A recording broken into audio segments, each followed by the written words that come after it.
testemunho? Por que é importante a gente testemunhar? Como a internet pode ser usada para a gente dar um testemunho eficiente?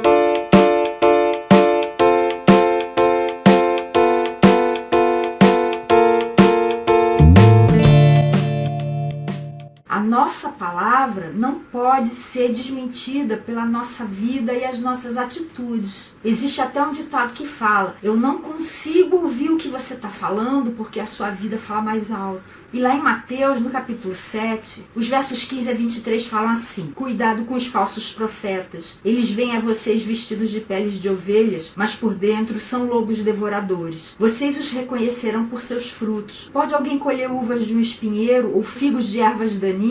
Semelhantemente, toda árvore boa dá frutos bons, mas a árvore ruim dá frutos ruins. A árvore boa não pode dar frutos ruins, nem a árvore ruim pode dar frutos bons. Toda árvore que não produz bons frutos é cortada e lançada ao fogo. Assim, pelos seus frutos vocês os reconhecerão. Nem todo aquele que me diz Senhor, Senhor, entrará no reino dos céus, mas apenas aquele que faz a vontade de meu Pai que está nos céus. Muitos me dirão naquele dia: Senhor, Senhor, não profetizamos nós em teu nome? Em teu nome não expulsamos demônios e não realizamos muitos milagres? Então eu lhes direi claramente: nunca os conheci. Afastem-se de mim, vocês que praticam o mal. E isso é uma coisa que a gente vê cada vez mais hoje em dia. E se você quiser saber mais a respeito disso, dá uma olhadinha no vídeo sobre autenticidade que eu já publiquei. E no testemunho, os ingredientes mais importantes são a verdade, a integridade, o amor a Deus e ao próximo. Geralmente a gente dá o nosso testemunho para uma pessoa ou para um grupo de pessoas. Esse testemunho pode ser ao vivo, na escola, na faculdade, no trabalho, no ônibus, na igreja, numa pregação em praça pública, no rádio, na televisão, ou pode ser um testemunho gravado, passando no rádio, na TV, na internet, como os meus vídeos no YouTube, ou alguma postagem no Facebook que você faça, ou compartilhando alguma pregação no WhatsApp. Antigamente, dar o testemunho num desses canais era muito caro e trabalhoso, mas hoje em dia é muito fácil e barato. Os meus vídeos são a prova disso. Eu não gasto nada praticamente para postar e você também não gasta nada para assistir. Mas o que então é testemunho? É um depoimento que você pode prestar num tribunal, numa delegacia, contando aquilo que você viu ou aquilo que você sabe. Na vida com Deus é a mesma coisa. Não é falar de uma religião ou de como você entrou para uma igreja, mas é falar da sua experiência com o Deus vivo, com as suas palavras e com as suas ações. Lembra que eu falei que os seus atos falam mais alto do que aquilo que você falar, né? E testemunho tem tudo a ver com o que Paulo fala lá em 2 Coríntios, capítulo 5, verso 17. Portanto, se alguém está em Cristo, é nova criação. As coisas antigas já passaram, eis que surgiram coisas novas. A importância do testemunho é porque antes de Cristo, a nossa vida era realmente muito ruim. Efésios 2:1 resume o que é isso. Vocês estavam mortos em suas transgressões e pecados. Era a nossa realidade. E é a realidade de todo mundo que não encontrou Jesus ainda. Só que Jesus morreu e ressuscitou por nós, para dar nova vida pra gente. É o que Pedro fala na primeira carta dele, capítulo 2, verso 24.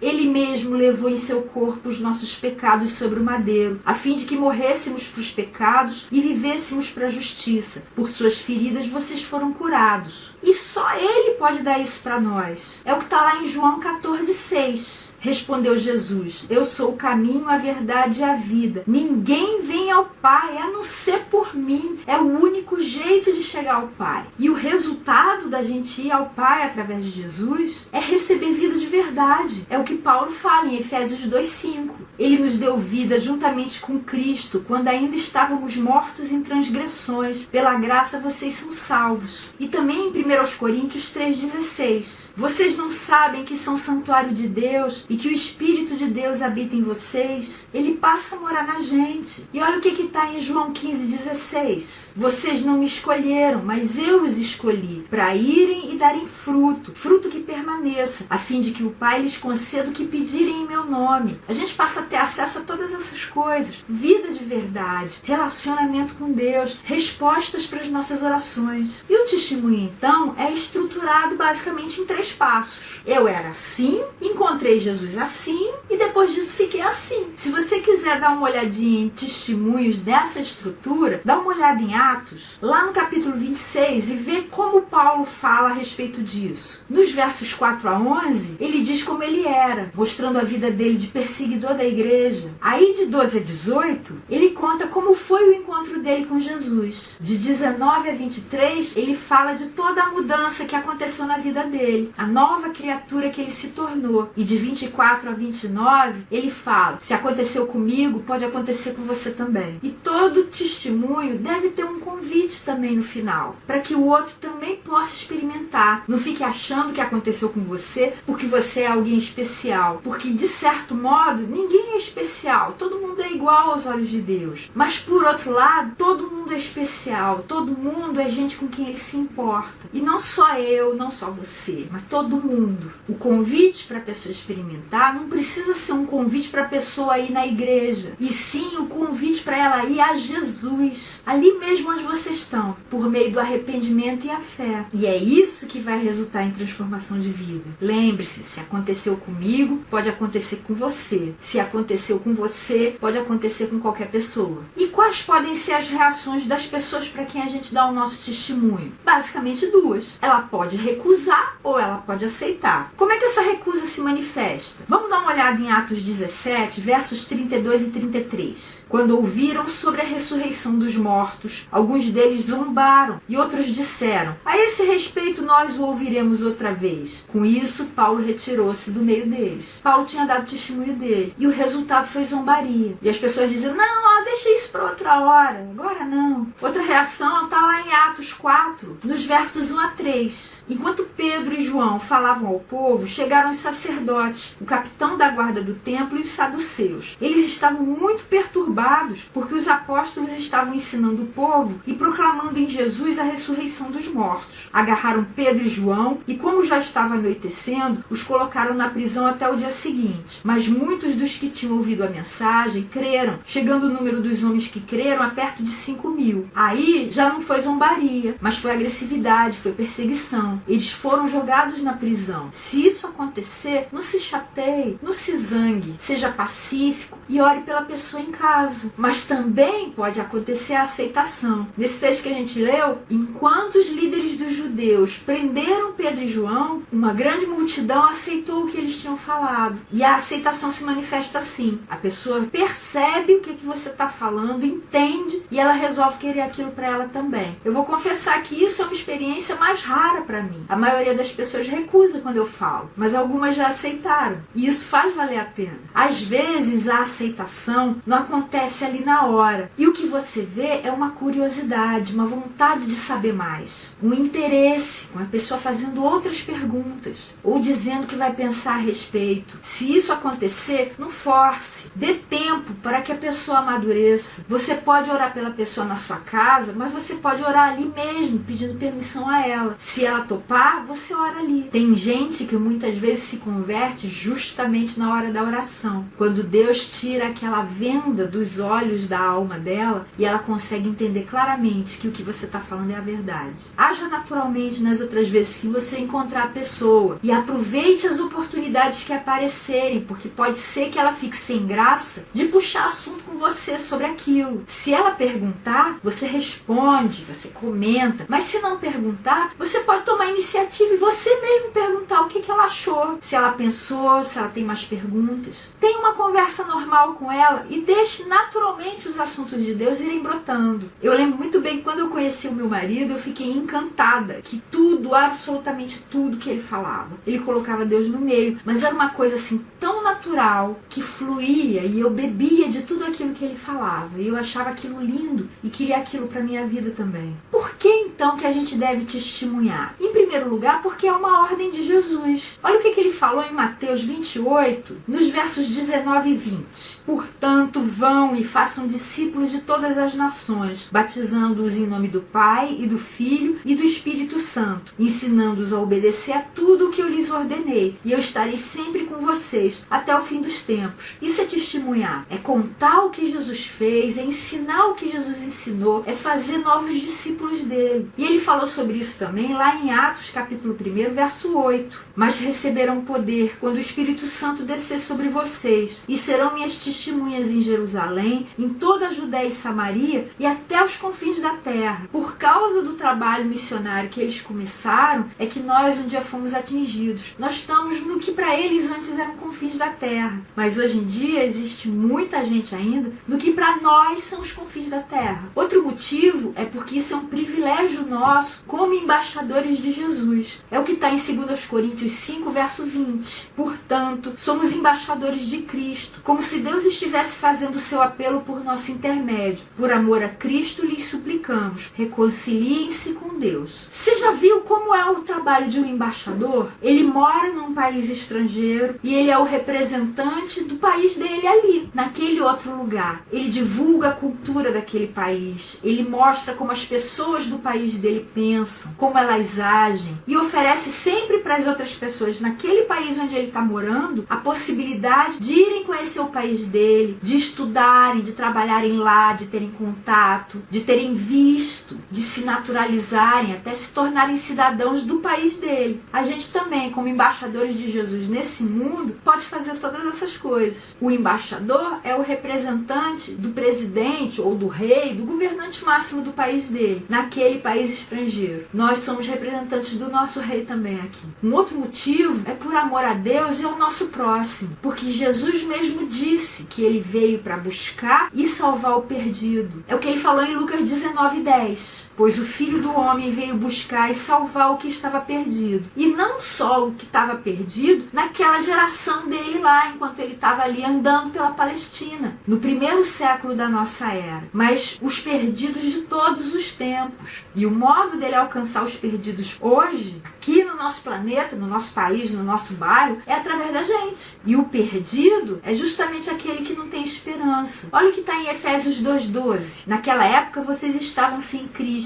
separados da comunidade de Israel, sendo estrangeiros quanto às alianças da promessa, sem esperança e sem Deus no mundo. E a gente era assim também, não tinha esperança. Eu lembro como era antes de eu encontrar Jesus, e era horrível, e eu queria me matar por causa disso. Mas Jesus entrou na minha vida num dia que eu não planejei, de uma forma que eu não planejei, mas entrou e trouxe alegria, trouxe paz, trouxe perdão, e aquela angústia toda foi embora, e a esperança que eu não tinha passou a morar junto comigo. E hoje em dia essa esperança é até muito mais forte, porque não é só esperança, é certeza absoluta que tudo o que ele falou que vai acontecer de fato. Um outro motivo para a gente testemunhar é que isso traz muita alegria pra gente. Olha o que está em 3 de João, verso 4. Não tenho alegria maior do que ouvir que meus filhos estão andando na verdade. Quando você fala para alguém a respeito de Jesus e a pessoa entende e recebe Jesus também, a alegria dessa pessoa se torna nossa alegria também. É isso que também está lá em Lucas, no capítulo 15, versos 7 e 10. Eu lhes digo que da mesma forma haverá mais alegria no céu por um pecador que se arrepende do que por 99 justos que não precisam arrepender-se. Eu lhes digo que da mesma forma há alegria na presença dos anjos de Deus por um pecador que se arrepende. Tem alegria no céu e tem alegria no seu coração também, quando você tem o privilégio de ser usado por Deus para alcançar uma pessoa. Quais são então os requisitos para a gente testemunhar? O primeiro de todos é você ter convicção de salvação. Como é que você vai falar para alguém sobre salvação se você mesmo não experimentou? Olha o que está em 1 de João, capítulo 5, verso 13. Escrevi-lhes essas coisas a vocês que creem no nome do Filho de Deus, para que vocês saibam que têm a vida eterna. A salvação é algo de que a gente pode ter certeza. Se a gente crê em Jesus, crê na palavra dele, crê na Bíblia, nas promessas que Deus fez através dela, a gente pode sim ter certeza de salvação.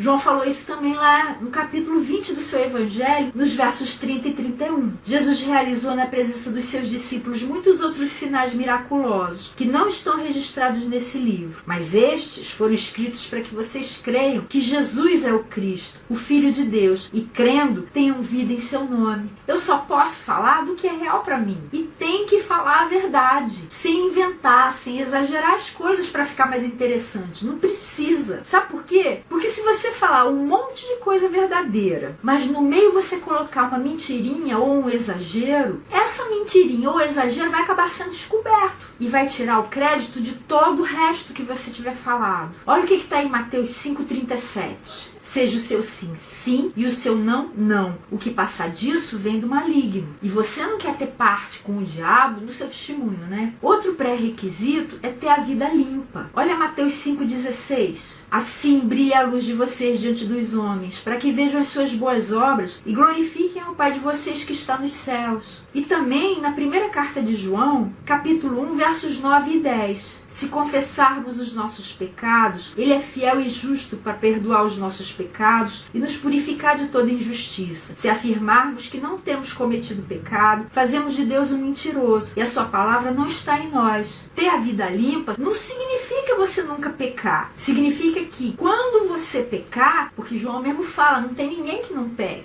você não vai ficar ali caído, você não vai ficar chafurdando no pecado, afundado ali. Você vai levantar, vai pedir perdão e vai ser limpo por Jesus. É um processo, não é um ato único. E se você quiser saber mais a respeito disso, dá uma olhadinha nos vídeos sobre salvação e santificação que eu já postei. Um outro pré-requisito é você orar pelas pessoas com quem você vai falar, antes de você falar, enquanto você está falando no seu pensamento e depois que você falar também. Olha o que está em 1 Timóteo, capítulo 2, verso 1. Antes de tudo, recomendo que se façam súplicas, orações, intercessões e ação de graças por todos os homens, inclusive por aquelas pessoas que você nem conhece e pode ser que você encontre naquele dia e tenha a oportunidade de falar de Jesus para elas. Ore por todo mundo, porque para cada um é uma verdadeira luta espiritual ela se decidir por Jesus. Não se engane, porque não é uma decisão fácil. Eu lembro muito bem que para mim foi uma decisão muito difícil tomar. Se eu ia aceitar Jesus na minha vida, tomar Jesus como meu Senhor e meu Salvador, ou se eu ia me importar com o que os outros que poderiam estar olhando iam estar achando de mim. É essa luta que Paulo fala lá em Efésios, no capítulo 6, verso 12. Pois a nossa luta não é contra pessoas, mas contra os poderes e autoridades, contra os dominadores desse mundo de trevas, contra as forças espirituais do mal nas regiões celestiais. Portanto, ore por todo mundo para quem você vai falar de Jesus, porque é Deus que vai capacitar a pessoa a conseguir tomar a decisão certa. E lembre-se que antes de falar de Deus para alguém, é importante você falar desse alguém para Deus. Mas se você não tiver orado pela pessoa, não é desculpa para você não falar de Jesus para ela. Aproveite a oportunidade e confie em Deus, que Ele vai orientar tudo. E outro pré-requisito é confiar na obra do Espírito Santo, não na sua. Olha o que Jesus falou em João 16, verso 8. Jesus estava falando do Espírito Santo, e aí ele falou assim: quando ele vier, convencerá o mundo do pecado, da justiça e do juízo. Quem dá o convencimento não são as palavras que você escolhe, é o próprio Espírito Santo falando ao coração da pessoa. Então confie na obra dele, alegre-se pela oportunidade que Deus está dando para você, fale com convicção, com compaixão e com esperança de que aquilo vai dar algum fruto, e fique na expectativa do resultado da ação do Espírito Santo, confiando em oração. Mas uma coisa que a gente não pode esquecer é que existem impedimentos, obstáculos, embaraços, coisas que vão atrapalhar a gente se a gente quiser dar um testemunho e tiver com essas coisas na nossa vida. Uma delas é pecado não confessado. Olha o que está lá em Provérbios, no capítulo 28, verso 13. Quem esconde os seus pecados não prospera, mas quem os confessa e os abandona encontra misericórdia. Você quer ser bem-sucedido durante os seus testemunhos? Então não abrigue pecado no seu coração. Se descobrir algum pecado na sua vida, confesse e deixe, para que você esteja limpo e possa ser usado como um vaso limpo e útil por Deus. Mas mesmo assim, lembre de Jonas, que estava errado, estava em pecado fugindo de Deus e mesmo assim foi usado. Se você quiser, dá uma olhadinha no vídeo sobre Jonas que eu já postei. Um outro embaraço é o desconhecimento da Bíblia, porque Jesus falou assim em João 14, 26. Mas o Conselheiro, o Espírito Santo, que o Pai enviará em meu nome, lhes ensinará todas as coisas e lhes fará lembrar tudo o que eu lhes disse. Para você lembrar o que Jesus disse, você precisa conhecer primeiro. Só que Deus é tão bom que mesmo que você conheça pouco, Ele vai usar esse pouco que você conhece para abençoar a vida do outro. Quando eu estava ainda na faculdade, eu era crente novinha. Não tinha nem um ano que eu tinha conhecido Jesus. E não tinha muita desenvoltura lendo a Bíblia. Mas eu já tinha lido o Evangelho de João todo. E eu tive um professor que uma vez teve a oportunidade de me ouvir falando de Jesus. E foi tão interessante porque ele chegou para mim e falou assim: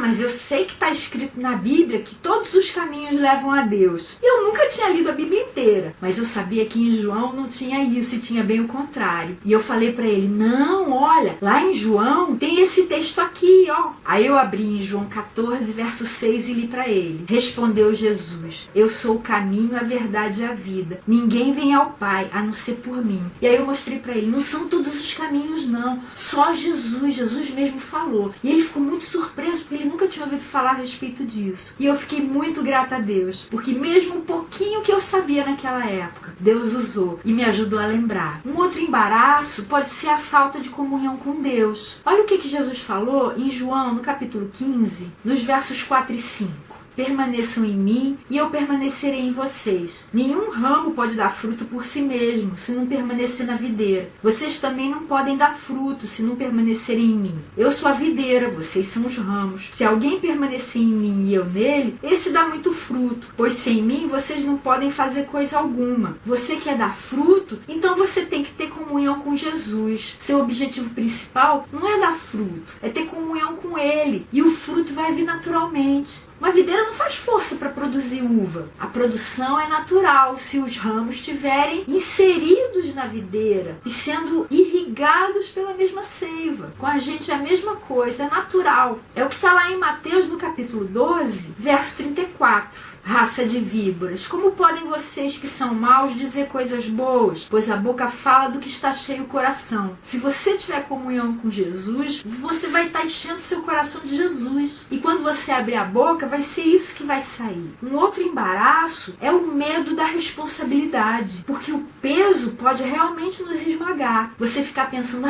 se eu não falar de Jesus, essas pessoas vão pro inferno. E aí você fica tão preocupado com esse peso que você acha que a salvação do mundo está nas suas mãos. Não está. A salvação do mundo está nas mãos de Deus e de todos os instrumentos que Ele quiser usar. Relaxe e seja um instrumento dócil nas mãos dele, sem tensão. E em vez de ficar preocupado, simplesmente deixe fluir, porque pode até ser que você tenha o dom de evangelismo e nem saiba. Olha o que está em Efésios 4:11. Ele designou alguns para apóstolos, outros para profetas, outros para evangelistas, outros para pastores e mestres. Pode ser que o dom de evangelista você tenha recebido e nem esteja sabendo, e está aí preocupado. Experimente para ver, deixe fluir. E se você tiver, vai ver muito fruto. E daqui a algumas semanas eu vou postar um vídeo sobre dons. Se você quiser, depois assiste. Mas mesmo que você não tenha o dom de evangelista, abra a boca e fale. Talvez, se você não tiver o dom, você não tenha o mesmo resultado ou o mesmo entusiasmo, mas a gente nunca sabe o que Deus pode fazer através da gente, não é? Um outro embaraço pode ser a culpa. Você evangelizar porque você se sente culpado de não falar para as pessoas. E isso não é muito bom, não é a melhor motivação. O amor e a naturalidade são muito melhores. Lembre-se que você não é o único instrumento de Deus no mundo, nem mesmo na sua vizinhança. Mas por outro lado, não queira ser um agente secreto de Deus, não. Haja naturalmente e com amor, e o resto vai fluir. Deus vai fazer a obra. Por outro lado, existem formas da gente fazer melhor. Como é que a gente pode melhorar o nosso testemunho? Falando com clareza e com simplicidade. Outra coisa é sendo agradável, sendo natural, se importando com a outra pessoa, tendo um interesse real no outro, querendo ajudar, não tirar alguma vantagem. Olha o que está em Colossenses 4:6. O seu falar seja sempre agradável e temperado com sal, para que saibam como responder a cada um.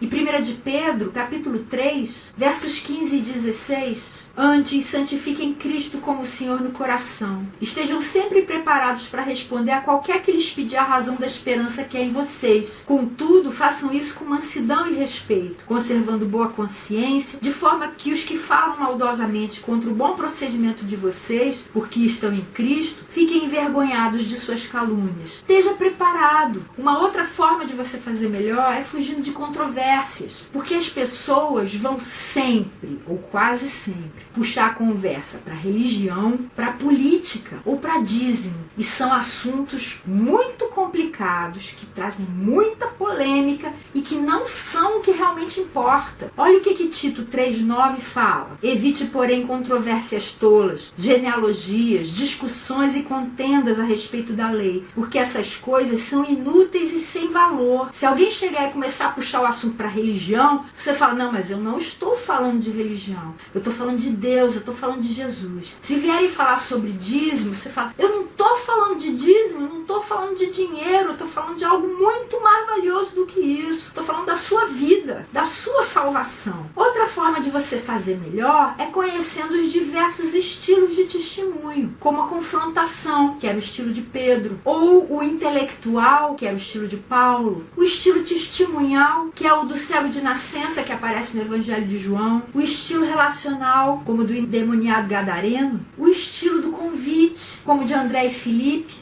e o estilo do serviço, que é o de Dorcas. Se você quiser saber mais a respeito disso, eu falei sobre todos esses estilos lá no vídeo sobre autenticidade. Dá uma olhadinha lá. Se você tiver curiosidade, o meu testemunho em linhas muito gerais, muito simples, é basicamente esse. Eu tinha 18 anos, era uma estudante, boa aluna, de uma família de classe média baixa normal, pais normais, sem nenhum grande drama na vida. Mas tinha uma angústia enorme no coração que ninguém sabia, que me dava vontade de me matar. Um sentimento de culpa tremendo pelos meus pecados, que não eram nada assim muito grave. Pelo menos aos meus olhos não eram. Eu não me prostituía, eu não matava, eu não roubava, mas eu dizia pequenas mentiras ao longo da vida. E o peso dessas pequenas mentiras foi me sufocando, até um ponto que eu estava quase não aguentando mais. E eu tinha um namorado que todos os dias ia na minha casa. Não era o que se tornou meu marido, foi o namorado que eu tive antes de conhecer o meu marido. E todas as noites ele ia para minha casa, depois que ele saía da escola. E uma segunda-feira de maio de 1981, mais precisamente no dia 18, ele estava saindo da escola e em frente havia um colégio particular em que iam fazer uma reunião evangelística aquela noite. Estavam distribuindo folhetos, ele recebeu e disse, tá, eu vou. A menina que deu o folheto para ele falou assim,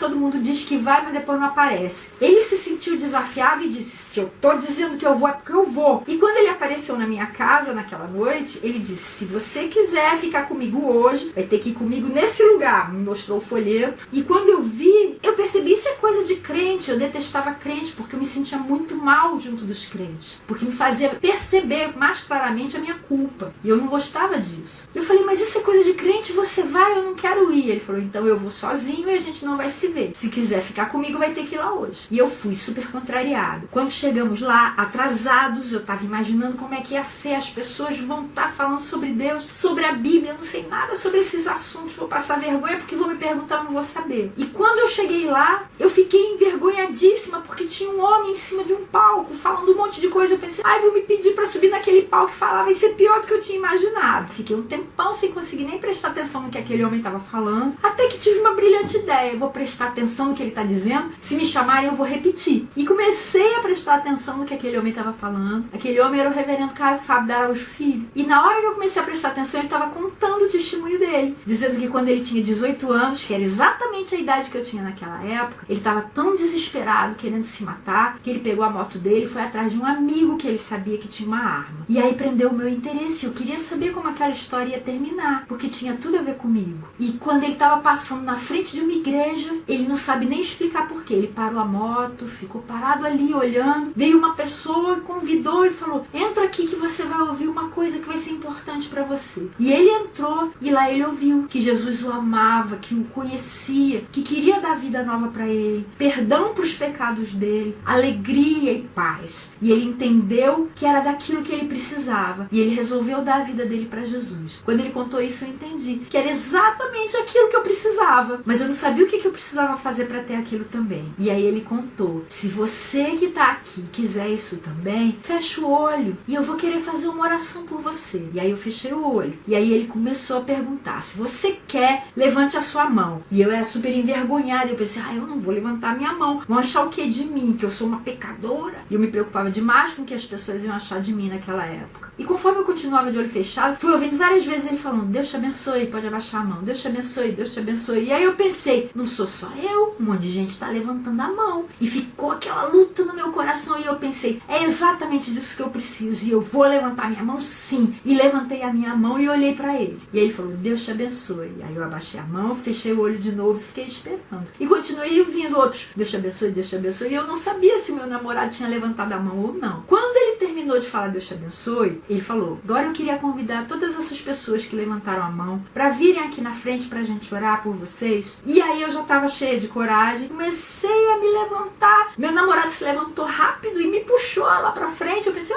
ele também. E quando a gente chegou lá, o pastor começou a fazer uma oração. E eu não sabia explicar o que me aconteceu, mas eu chorava tanto que era um misto de tristeza e alegria profunda. Hoje em dia eu sei o que era. Eu tava nascendo de novo e eu tive a nítida impressão de que eu tava sendo tirada de algum lugar em que eu tava afundada e sendo trazida para fora, para a superfície. E quando eu levantei dali, eu tive a nítida sensação de que eu era uma outra pessoa, com uma qualidade de vida diferente agora. E foi assim que eu encontrei Jesus. Me tornei filha de Deus e a minha vida mudou para sempre. Isso foi há mais de 36 anos. Eu sou muito grata a Deus, porque o pastor Caio um dia deu o testemunho dele para mim e fez sentido para mim. E agora eu tô tendo a oportunidade de contar o meu testemunho para você. E se você é como eu, que gosta de ouvir testemunhos, não só de salvação, mas de coisas que Deus fez na vida da gente, a partir de janeiro eu vou contar vários outros para você, no nosso canal novo que eu tô preparando. Então treine o seu testemunho, treine ser breve, treine ser conciso, treine ser relevante e mostrar aquelas 3 ou 4 etapas do testemunho que eu falei. Minha vida era assim, foi assim que eu encontrei Jesus, agora ela é assim, e se você quiser, a sua também pode se tornar assim. E se quiser saber mais a respeito desse assunto, você pode ler Sal Fora do Saleiro, do reverendo Caio Fábio. Pode ler também Cristão Contagiante, de Bill Hybels e Mark Mittelberg. Você pode ler também Heróis da Vida Cristã, contando a história de pessoas que morreram pelo seu testemunho, foram fiéis até a morte, de Wesley Duell. Pode ler também O Apóstolo dos Pés Sangrentos, que conta a vida de Sadhu Sundar Singh. É um livro maravilhoso. E pode ler também O Contrabandista de Deus e todos os outros livros do irmão André, por meio dos quais ele dá o testemunho dele, de como ele encontrou Jesus, como a vida dele foi modificada e como hoje em dia ele tem várias experiências auxiliando os cristãos perseguidos. E na semana que vem a gente vai falar sobre fruto do Espírito Santo. O que é isso? E é para todo mundo? Se você quer saber, me encontra na sexta que vem.